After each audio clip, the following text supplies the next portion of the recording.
تو اجتماعی سبق تعلیم بہت زیادہ مفید ہے۔ 8ویں نمبر پر بچوں میں خود اعتمادی پیدا ہوتی ہے۔ اس سے بچوں کے اندر جو جھجک ہوتی ہے وہ ختم ہو جاتی ہے۔ سارے بچے مل کر بلند آواز سے پڑھتے ہیں، ایک تو یہ کہ آواز بھی بلند ہو جاتی ہے، دوسرا یہ کہ ان کے اندر جھجک ختم ہو جاتی ہے۔ اور 9ویں نمبر پر یہ ہے کہ بچوں میں ایک دوسرے سے آگے بڑھنے کا جذبہ پیدا ہوتا ہے، شوق پیدا ہوتا ہے کہ میں فلاں سے آگے بڑھوں اور فلاں سے آگے بڑھوں۔ 10ویں نمبر پر بچوں کو تعلیمی ماحول ملتا ہے اور سبق درسگاہ میں ہی یاد ہو جاتا ہے، بنسبت دوسرے طریقے کہ آپ نے بچوں کو سبق دیا اور وہ جا کر اپنی جگہ پر بیٹھ گیا، اب وہ پڑھ رہا ہے نہیں پڑھ رہا ہے تو بھی ٹھیک طریقے سے پتہ نہیں پڑھ رہا نہیں پڑھ رہا، بنسبت دوسرے طریقے اجتماعی تعلیم کے آپ نے اس کو سبق دے دیا اور اس کو ماحول مل گیا، اب یہ دوسرے بچوں کے ساتھ پڑھے گا اور اس کو سبق انشاءاللہ یاد بھی بہت جلد ہوگا۔ اور آخری امر اجتماعی تعلیم میں وقت کی بچت ہونے کی وجہ سے نورانی قاعدہ اور قرآن کریم کے ساتھ ساتھ دین کی ضروری اور بنیادی باتیں بچوں کو پڑھائی جا سکتی ہیں۔ آپ نے بچوں کو اجتماعی طور پر لیا اور آپ نے ان کو جلدی لے کر ان کو سبق جلدی یاد کرا دیا ہے۔ اس کے بعد اگر ہم نے کوئی نصاب کی کتاب پڑھانی ہے، کلمے پڑھانے ہیں، دعائیں سکھانی ہیں، احادیث سکھانی ہے، تربیت نصاب ہم نے ان کو کتاب دینی ہے، تو ہمارے پاس وقت بچا ہوگا جس میں ہم ان کو ان جو ہے چیزوں کی جو ہے تعلیم دے سکتے ہیں۔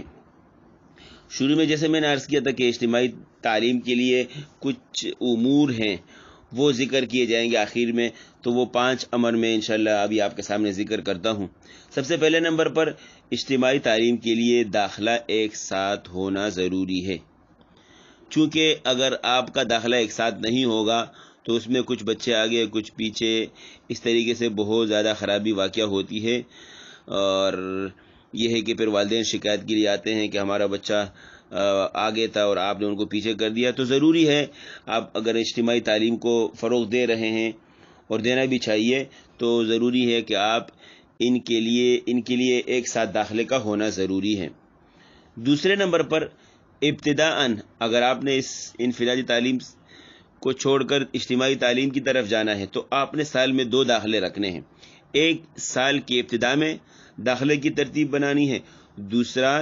سال کے درمیانی، یعنی اگر 5 امتحان ہے تو آپ کو 5 امتحان کے بعد داخلے کی ترتیب بنانی ہے،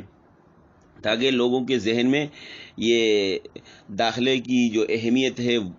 وہ پیدا ہو جائے۔ جس طریقے سے عام طور پر اسکول میں آپ نے دیکھا ہوگا اگر لوگ بچوں کو پڑھاتے ہیں تو وہ دوسرے اسکول کا جب انتخاب کرتے ہیں تو سال کے درمیان میں بچوں کو نہیں نکالتے، بلکہ سال کے شروع میں جب نئے داخلے شروع ہوتے ہیں تو اس وقت اپنے بچوں کو دوسرے تعلیم کے لیے داخلہ دلواتے ہیں۔ تیسرے نمبر پر مکتب میں موجود طلباء کی عمر کے اعتبار سے الگ الگ جماعتیں بنائیں اور ایک جماعت میں 20 طلباء رکھیں اور ایک وقت 1.5 گھنٹہ میں ایک ہی جماعت کو اجتماعی طور پر پڑھائیں۔ یہ ٹائم آپ اپنے لیے خود متعین کر سکتے ہیں جتنا آپ کے پاس ٹائم ہو۔ اگر آپ کے پاس کلاس میں 30 طلباء ہیں تو آپ ان کی 2 جماعتیں بھی بنا سکتے ہیں،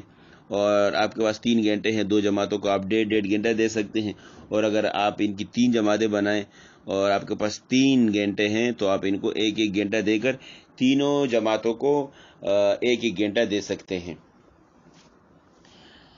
چوتھے نمبر پر ہر طالب علم کے پاس اپنی